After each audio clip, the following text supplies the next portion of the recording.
हाँ बाबा, अहो मी आहे ना इथे. श्रीरंग आहेत. आई आई सगळ्यांशी नीट वागतीये, अगदी नीट छान बोलतेय सगळ्यांशी. तुम्ही काळजीच करू नका, कळलं का? झोपा आणि आता मी सकाळी आणून सोडेन तिला. झोपा बघू आता. ठेवा फोन. Good night.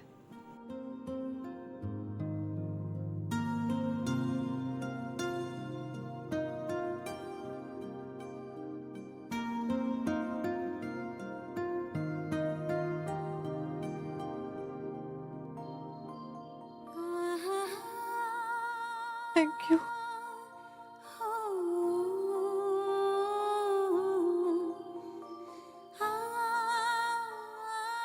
ठेव तुझ्याकडेच. जान्हवी, तुला रडू येत असेल तर रड. तुला माहितीये, मला माझी आई माझ्या लहानपणी काय सांगायची? कधी कधी रडणं बरं असतं, आपले डोळे स्वच्छ होतात. तेव्हा हा ठेव तुझ्याकडे. माझ्याकडे आणखीन 5 आहेत.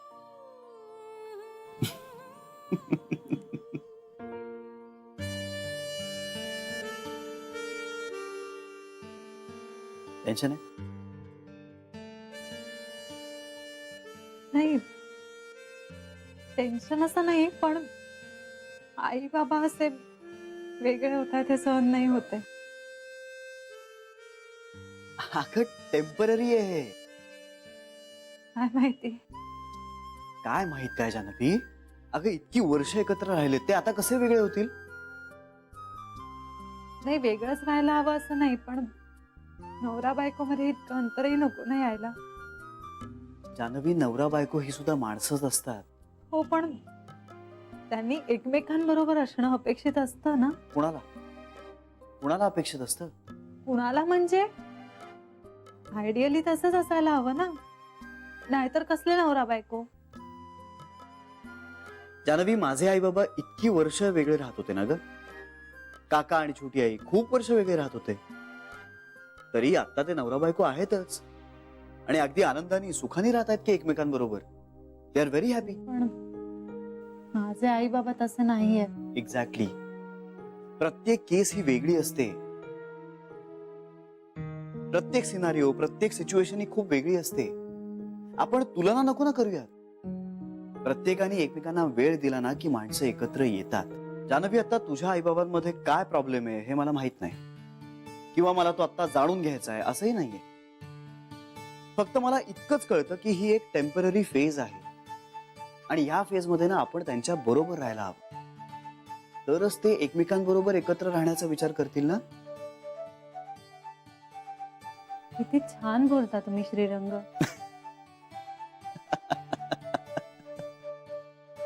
चला, म्हणजे माझं काहीतरी आवडलं तुला. खरंच. एनिवे, चल झोप आता. उद्या ऑफिस असेल ना. मी उद्या कदाचित सुट्टी घेईन. का ग? बघते ना आता यांचं काय ठरतंय ते.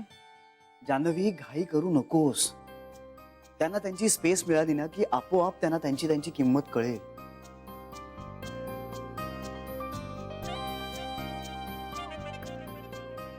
थँक्यू श्रीरंग. चला झोपा आता. तुम्ही नाही झोपणार? आणि मला कुठे झोप येते ग. मी आता थोडा वेळ काम करत बसणार आहे. Okay. Good night. Good night.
मी उठवलं तुला?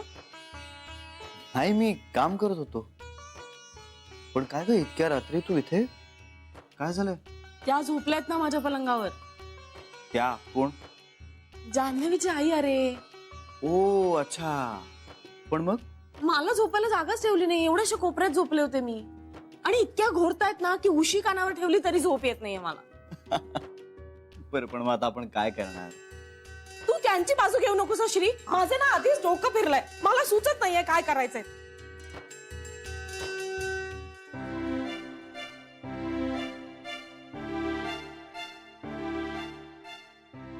माझी बेडरूम कुणाबरोबर तरी शेअर करायची मला नाहीये सवय. त्यात माझ्या पलंगावर माझ्याशिवाय कोणी झोपलंही नाहीये. म्हणजे मी असतानाही नाही आणि मी नसतानाही नाही. आणि या खुशाल माझ्या पलंगावर मला न विचारता पसरले. बरं, तू आता शांत हो जरा. पाणी देऊ का? नको. मला शांत झोप लागेल असा काहीतरी उपाय सांग. बेबी आत्या, मला तुझी चिडचिड कळतीये. अगं पण तुझं म्हणणं चुकीचं नाहीच आहे. पण आता दुसरा कुठला इलाजही नाहीये. त्या कधी जाणार इथून? अगं त्यांच्या घरी काहीतरी प्रॉब्लेम आहे म्हणून त्या इथे आल्यात ना. आणि आपण थोडं समजून घ्यायला हवं ना. आणि रोज रोज कोणी येतं का आपल्याला त्रास द्यायला? आता त्यांच्या अडचणीच्या काळात आपण त्यांना मदत करायला हवी. नातेवाईक म्हणून आपण हे करायलाच हवं ना. हो, ते बरोबर आहे तुझं. पण माझी त्या बाई माझी खोली वापरतायत. मला नाही आवडत आहे ते.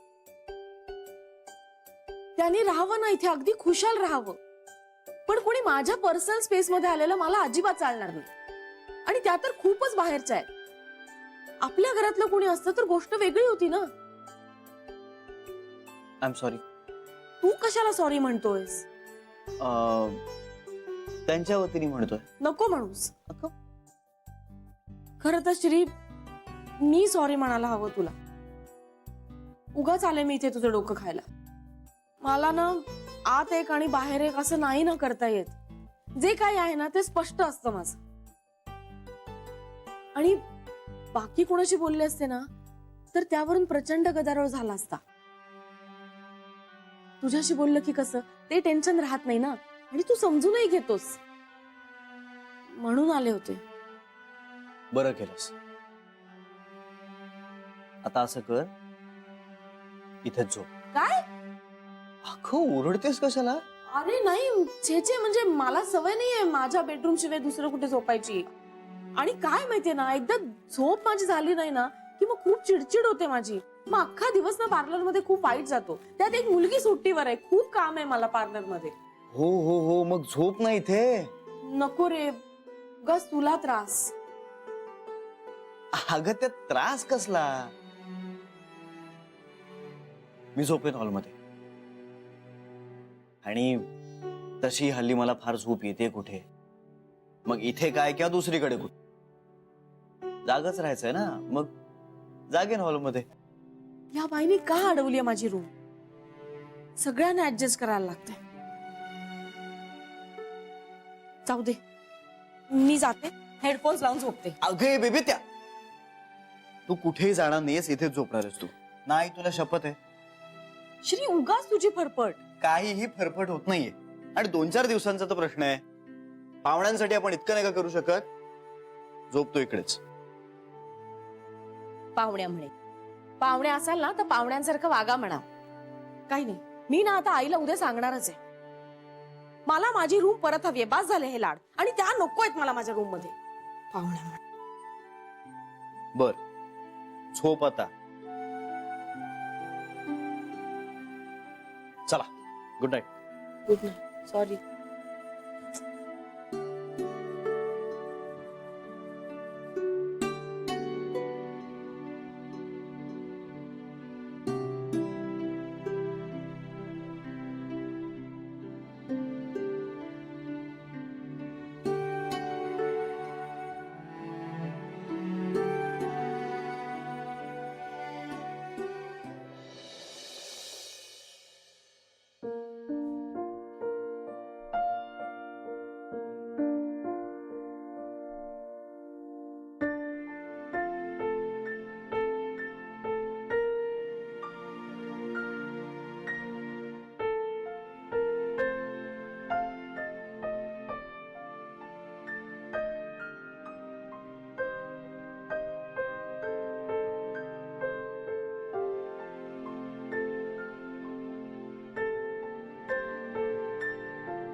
काय ग, काय झालं?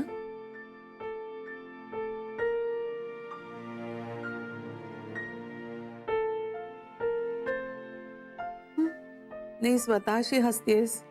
म्हटलं काय झालं? नाही नाही असं काही नाही, असंच म्हणजे आई आली म्हणून बरं वाटतंय ना? तसं नाही. मग एक विचारू?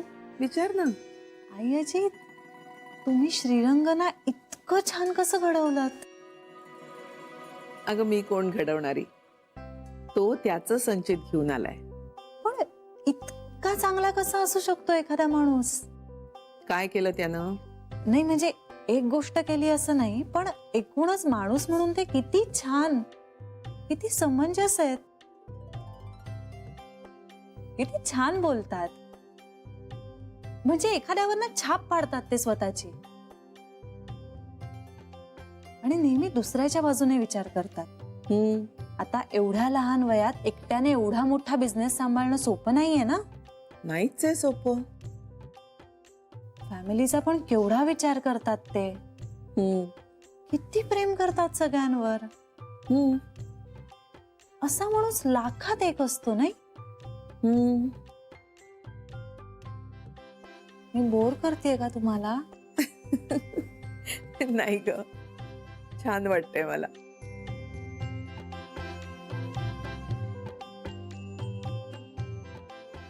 काय झालं? एक सांगू? हो. आपल्याला एखाद्याविषयी चांगलं वाटत असेल ना, तर त्या माणसाला सांगून टाकावं, मनात ठेवू नये.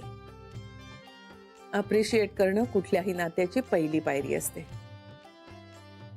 तुला वाटते ना श्रीबद्दल, तर सांगून टाक ना त्याला मोकळेपणानं. ऑड नाही वाटणार ना? कशाला ऑड वाटेल? तुझ्या बोलण्यातला खरेपणा त्याला जाणवेल. आईजी, तुम्हाला खरंच असं वाटतं मी सांगावं त्यांना? तुला खरंच त्याच्याविषयी असं वाटतंय ना? हो. मग सांगायचं. तुला खरं सांगू जान्हवी, तुम्ही दोघं एकमेकांचे बेस्ट फ्रेंड्स होतात.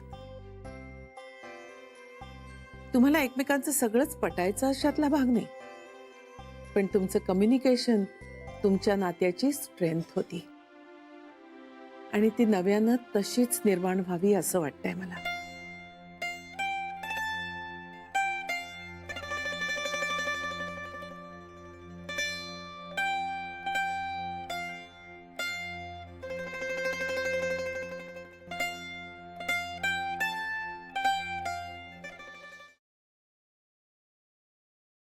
जावई बापू, जावई बापू, काय हो? बरं झालं तुम्ही आहात ते.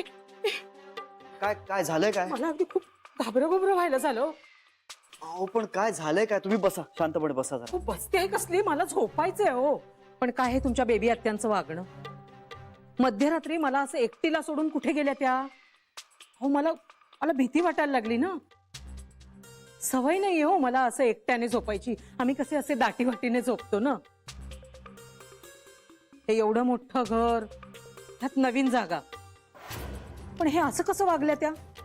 हो, तुम्हाला गाढ झोप लागली असं त्यांना वाटलं असेल, म्हणून मग त्यांनी नसेल उठवलं तुम्हाला. नाही, मग बघा त्यांना कुठे आहेत त्या शोधा, आणि त्यांना सांगा, त्यांना उठवा आणि त्यांना सांगा की माझ्या शेजारी येऊन झोपा म्हणावं.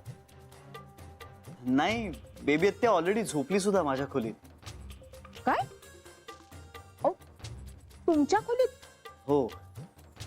हे काय म्हणजे आता नवरा बायकोच्या मध्ये जाऊन कशाला झोपायचं ते? नाही, ती नाहीये तिकडे. का? जानू कुठे गेली मग? नाही, ती आईजीच्या खोलीत. हा काय प्रकार आहे? आणि जान्हवीला हे कसं काय चालतं सगळं? आता काय चालतं, होतं असं कधी कधी. तुम्हाला पाणी देऊ थोडस? हो हो द्याच, म्हणजे कसं घशाला कोरडच पडले ना आता माझ्या. हा, देतो.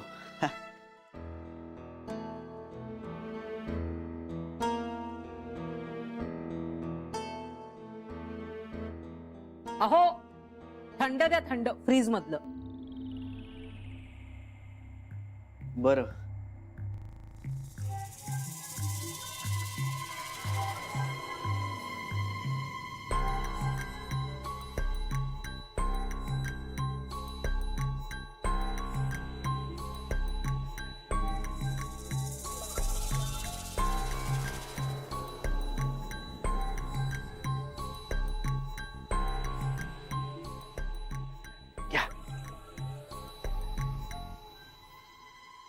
जानू आई आजीच्या खोलीत, हे इथे, आणि बेबी आत्या ह्यांच्या खोलीत.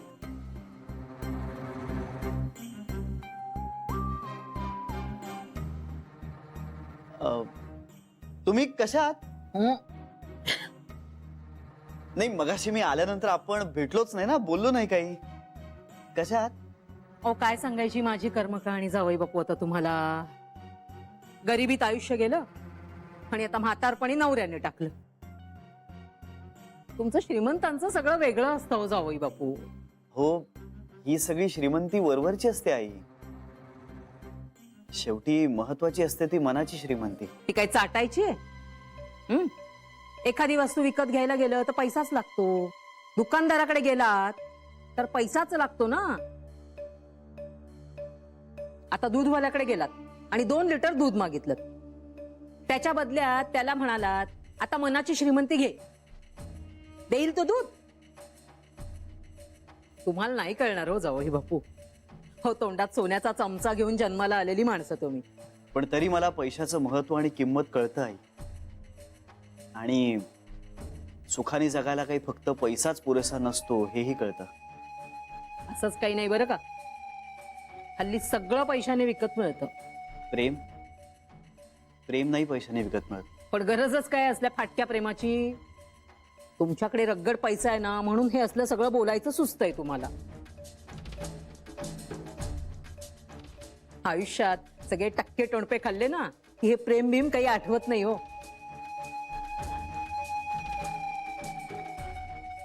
अहो, मी काय बोलतेय म्हणजे काय, झोपेत आहे ना मी, म्हणून काय बोलते माझं मलाच कळत नाही. काही बोलते, माफ करा मला.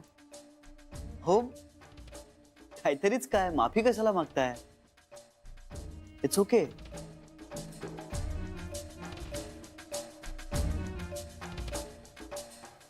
झोपेत आहे ना मी, म्हणून काय बोलते माझं मलाच कळत नाही. काही बोलते, माफ करा मला. हो, काहीतरीच काय, माफी कशाला मागताय? It's okay.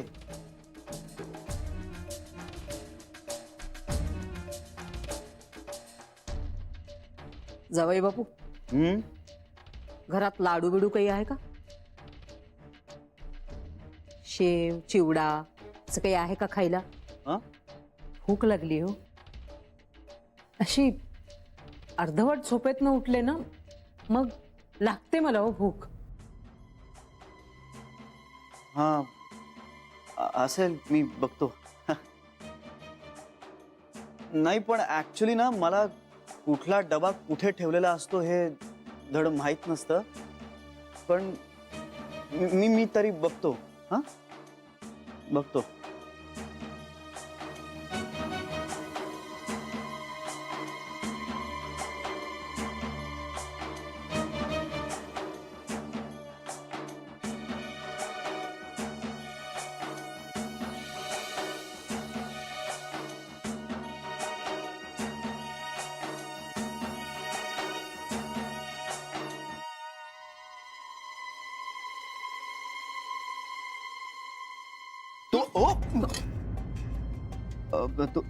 तुम्ही हे बिस्किट्स खाणार? बिस्किट्स आहेत. हो, चालतील. म्हणजे दूध बिस्किटच खाते मी. हा, बरं. त्याचं पोट देखील शांत होईल. दूध असेल का घरात? दूध हो, असायला पाहिजे. जरा कप देता का तुम्ही? कप. हा, देतो.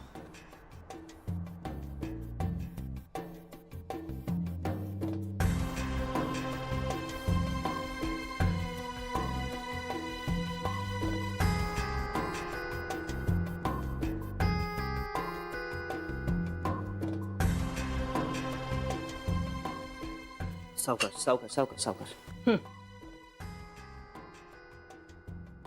तुम्हाला दुधात साखर हवी? रात्रीच्या वेळेला साखर नको नको. मी माझ्या खोलीतच घेऊन जाते. बरं. म्हणजे रात्री लागलंच तर पुन्हा पुन्हा तुम्हाला उठवायला नको.